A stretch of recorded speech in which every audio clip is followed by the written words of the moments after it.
Hello my dear students, I welcome to your Civics online class.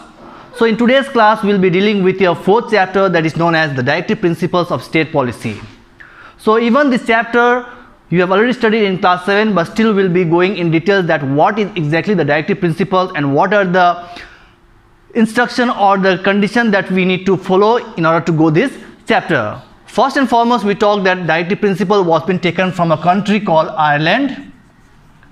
That is from the Irish Constitution. So the Directive Principle is actually an instruction or a guideline which gives all the information about the Constitution of India, about the norms, about different kinds of laws and orders to every citizen, and that we should know that these are the well organized system of the Constitution of India, which was actually established in the year of 1950.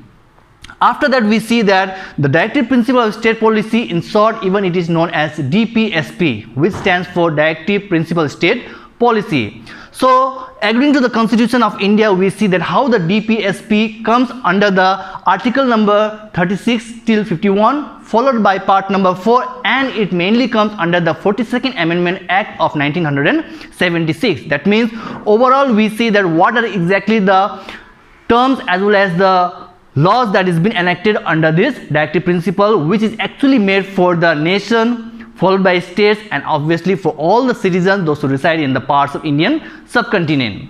Next, we'll focus on that what is exactly the DPSP, which also aims about the Indian Constitution. We all know about the Constitution of India that it took nearly 3 years to complete from the year of 1946, and finally it was been adopted, it was been enacted in Indian Constitution on 26th of January 1950. So from there we see that what are exactly the norms as well as the terms or the laws and orders that we need to follow with whatever the principle that has been highlighted by the government of India. Next, talking about the welfare state.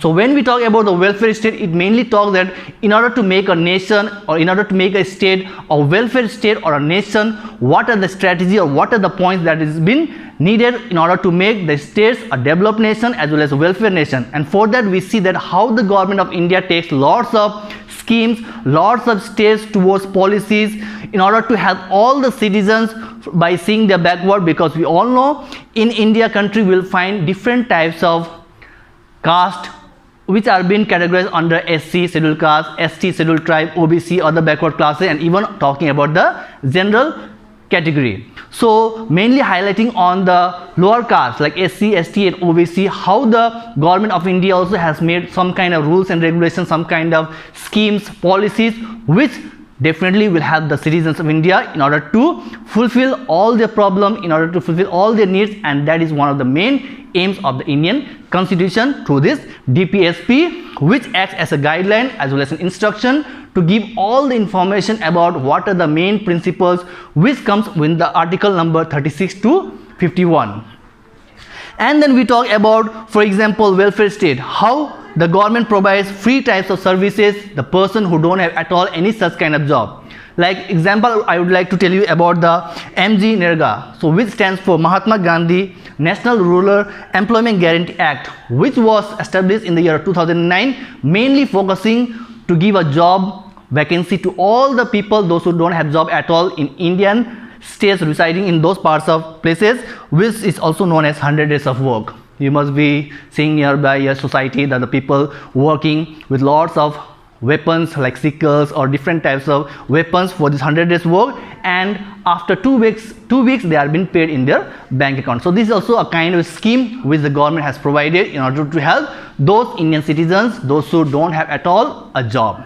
Next, we'll focus on the 3 principles. What are exactly the 3 principles that the Directive Principle State Policy has got with lots of norms, with lots of laws and orders, and that mainly we'll see with article number 36 to 51. So first, talking about the socialist principle. So in the socialist principle, mainly we'll see that how the society where they have got lots of problems, in order to help them also some kind of schemes or the policies also been made, and that is exactly made for the people's welfare. And that we see that how the DPSP helps by giving or guiding all those kinds of things. Next, talking about the Gandhian principle, very easy topic, because in this principle mainly the father of nation known as Mahatma Gandhi, whatever he wanted to give the instruction or want to give a lots of implementation regarding like a compulsory education till the age of 14 years, followed by cottage industries, animal husbandry, agriculture should be the main backbone of India. So all these kinds of points are also highlighted in the Gandhian principle.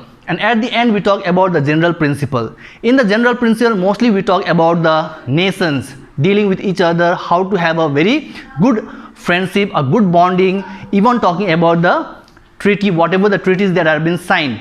So that kind of environment should also be preserved in our India, and that also comes under the general principle. So this was overall the gist or your summary wise regarding what is exactly the DPSP and what are the guideline instructions that the government wants us to know about this